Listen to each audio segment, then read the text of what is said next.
Assalamualaikum warahmatullahi wabarakatuh. Halo, saya Bekti dan kalian ada di channel Diari Sejarah. Pada video kali ini kita akan membahas materi kelas 11 Sejarah Peminatan tentang kerajaan maritim di Indonesia pada masa Islam. Sebelum kita membahas tentang kerajaan-kerajaan Islam, kita bahas dulu yuk gimana sih masuknya Islam di Indonesia. Jadi ada teori-teori yang dikemukakan para ahli tentang masuknya Islam ke Indonesia. Yang pertama ada teori Gujarat, teori Mekah, teori Persia. Kita lanjut yuk, apa sih teori-teori ini? Teori yang pertama adalah teori Gujarat. Teori ini dikemukakan oleh Snokkhurgronje. Jika kita berbicara tentang Snokkhurgronje, pasti kalian ingat tentang peristiwa-peristiwa penaklukan Belanda oleh masyarakat Aceh. Tokoh ini nih yang jadi salah satu mata-mata yang digunakan oleh Belanda. Tapi kita bahas tentang teorinya aja dulu. Berdasarkan pemaparan dari Snokkhurgronje, masuknya Islam di Indonesia itu berasal dari Gujarat, India. Masuknya Islam ini dimungkinkan sejak abad ke-13. Snok memaparkan bahwa masuknya Islam dari daratan Gujarat ini dilatar belakangi karena memang perdagangan antara India dan Indonesia ini sudah terjalin cukup lama. Kebudayaan-kebudayaan India sudah mengakar, sudah mendarah daging di Indonesia, di Nusantara sejak berdirinya kerajaan-kerajaan Hindu-Buddha, bahkan sampai masuknya Islam dari daratan Gujarat. Teori Gujarat ini didukung oleh tokoh lain yang bernama Stutterheim. Dalam bukunya yang berjudul The Islam and Hind Comes in the Archipel, dia mengemukakan bahwa Islam masuk dari Gujarat dengan dasar adanya batu nisan Sultan pertama Kerajaan Samudra Pasai, yakni Sultan Malik As-Saleh yang wafat tahun 1297. Dalam hal ini, ia berpendapat bahwa relief dalam batu nisan tersebut bersifat Hinduistis, memiliki kesamaan dengan nisan yang terdapat di Gujarat.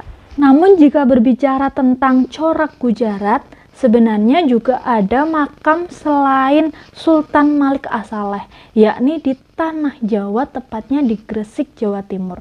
Makam ini adalah makam Maulana Malik Ibrahim yang wafat pada tahun 1419. Tapi ada makam lain di Gresik, tepatnya di Leran, yang jauh lebih tua daripada makam Maulana Malik Ibrahim yang memiliki corak yang sama, yakni makam Fatimah binti Maimun yang wafat tahun 1028. Inilah yang sebenarnya membuat para ahli lain yang meragukan teori Gujarat yang diungkapkan oleh Snokkhurgronje ini. Salah satunya adalah tokoh ahli Buya Hamka. Buya Hamka sendiri mengemukakan teori yang lebih valid menurut dia adalah teori Mekah. Selanjutnya adalah teori Mekah yang diungkapkan oleh tokoh Buya Hamka. Buya Hamka mengungkapkan bahwa masuknya Islam ke wilayah Nusantara ini sebenarnya sudah dimulai ketika abad ke-7. Hal ini dibuktikan dengan adanya pedagang-pedagang Arab yang sudah berkomunikasi, yang sudah berdagang dengan kerajaan-kerajaan di Indonesia, salah satunya adalah Kerajaan Sriwijaya pada abad ke-7. Selanjutnya, ada sebutan dari pedagang Arab untuk Kerajaan Sriwijaya, yakni dengan sebutan Zabak, Sabai, atau Sribusa. Bahkan Hamka juga menyebutkan bahwa Islam masuk dari Asia Tenggara itu adalah sebuah propaganda. Bukti selanjutnya masuknya Islam dari Arab adalah adanya perdagangan kapur antara pedagang Arab dengan pedagang di wilayah Sumatera. Kapur pada saat itu hanya diproduksi oleh Sumatera dan hanya ada satu-satunya di dunia. Selain itu, ditemukannya pemukiman Islam Arab yang berada antara wilayah Barus dan Singgil. Bahkan dimungkinkan pemukiman ini usianya sama tuanya dengan kerajaan Aceh. Bukti lain yang menyatakan bahwa masuknya Islam berasal dari Arab ini adalah adanya berita Cina yang ditulis oleh Ma Huan. Ma Huan ini adalah penulis yang mengikuti perjalanan Laksamana Cheng Ho ke Indonesia. Dalam berita Cina tersebut disebutkan bahwa pada abad ke-7 ada seorang pedagang Arab yang menjadi pemimpin pemukiman Arab Muslim di pesisir pantai Sumatera. Teori selanjutnya adalah teori Persia. Ada yang tahu Persia ini di mana? Nah, lihat ini. Jadi Persia ini kalau sekarang kita sebut dengan negara Iran. Jadi teori ini dicetuskan oleh salah satu tokoh yang bernama Husein Jayadiningrat.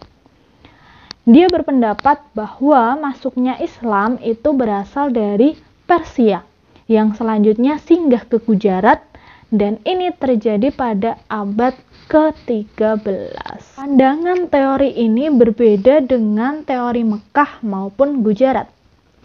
Pandangan teori ini lebih memusatkan pada kebudayaan Islam yang berkembang di masyarakat Indonesia. Dan disinyalir kebudayaan ini memiliki kesamaan dengan kebudayaan yang ada di Persia.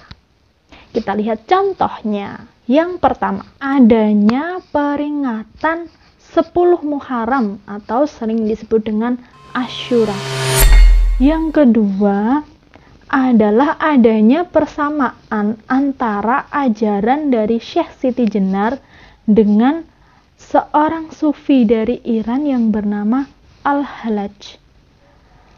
Ajaran yang diungkapkan Syekh Siti Jenar sendiri adalah manunggaling menungso Gusti, yakni manusia menyatu dengan Tuhannya. Al-Hallaj sendiri meminta seseorang untuk membunuh dirinya agar raganya tidak menghalangi dia untuk menyatu dengan Tuhan. Pada akhirnya dia dihukum mati pada tahun 922 Masehi di Baghdad, Irak. Ajaran dari Syekh Siti Jenar sendiri ditentang oleh para wali pada saat itu karena ajaran yang diungkapkan, yang diajarkan oleh Syekh Siti Jenar dianggap tidak sesuai dengan ajaran-ajaran Islam yang berkembang pada saat itu. Ketiga adalah adanya persamaan huruf atau persamaan kata yang digunakan di Persia dan Indonesia. Contohnya ada kata anggur, acar, istana atau astana, pahlawan, baju, dan beberapa kata lain yang memiliki persamaan antara Indonesia dan Iran atau Persia.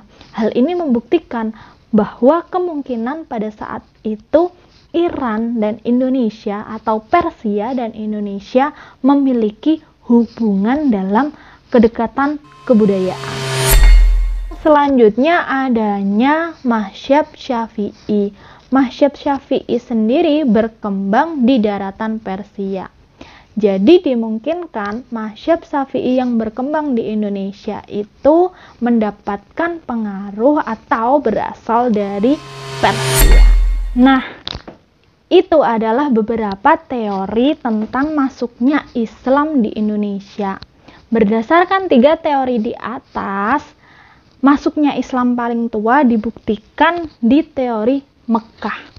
Di teori Mekah mengungkapkan bahwa masuknya Islam sudah di abad ke-7, itu dibuktikan dengan adanya pemukiman Arab di pesisir pantai Sumatera. Menurut kalian, teori mana yang kalian anggap paling sesuai?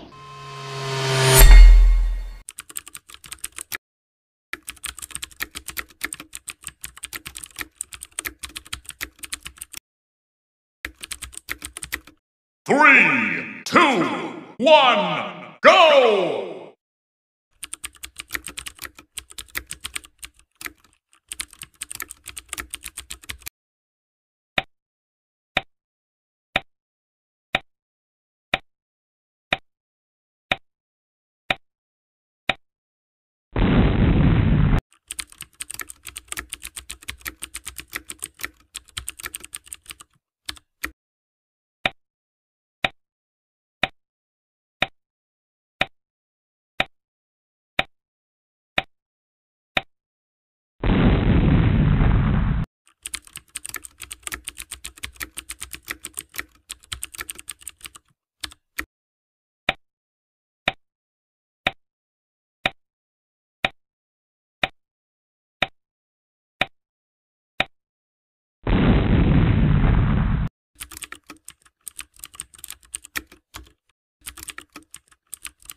Jangan lupa tonton video yang lainnya, jangan lupa menonton ini ataupun menonton yang ini. Sampai jumpa di video selanjutnya.